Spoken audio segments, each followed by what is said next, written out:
বিসমিল্লাহির রহমানির রহিম। আমি একজন মিডওয়াইফ, মা ও শিশু স্বাস্থ্য নিয়ে কাজ করি। আজকে আমি আপনাদের সাথে আলোচনা করব একজন গর্ভবতী মায়ের মেনস্ট্রুয়েশনের first day of last menstruation period থেকে কিভাবে তার বাচ্চা কবে ডেলিভারি হবে সেই দিনটি নিজেই জানতে পারবে। এর জন্য প্রয়োজন প্রথমে মায়ের এলএমপি।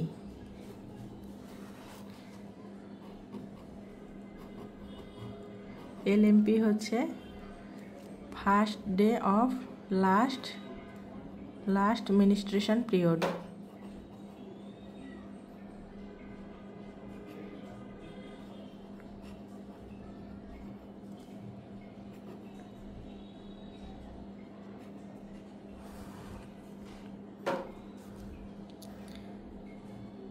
ইডিডি বের করার নিয়ম হচ্ছে, ইডিডি হচ্ছে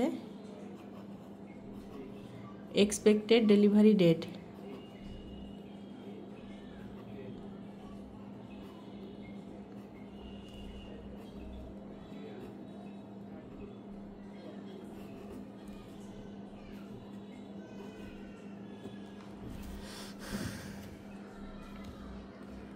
এখন এলএমপি হচ্ছে লাস্ট মেনস্ট্রুয়েশন পিরিয়ড, মানে মায়ের যে লাস্ট মেনস্ট্রুয়েশন হয়েছিল তারপরে কনসিভ করছে, তাহলে যে লাস্ট মেনস্ট্রুয়েশন হয়েছিল এই মেনস্ট্রুয়েশনের প্রথম দিনটি ধরতে হবে।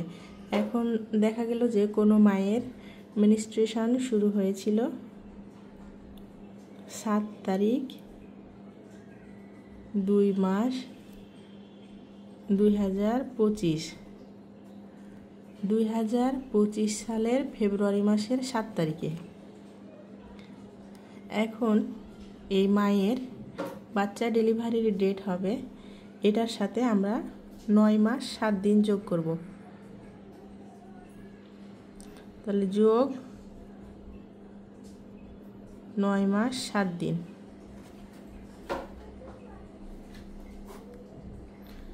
9 আর 2 11, আর এই দিকে 7 7 14,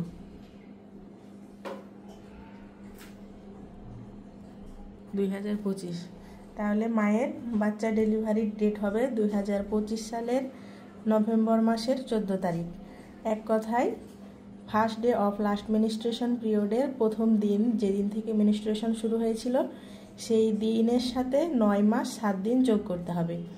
তাহলে বাচ্চা ডেলিভারির একটা ডেট পাওয়া যাবে। সেই ডেট থেকে 3 দিন কমও হতে পারে, বেশি হতে পারে, 1 সপ্তাহ আর কি ধরা হয়, কম বেশি সম্ভাব্য দিন এটাই।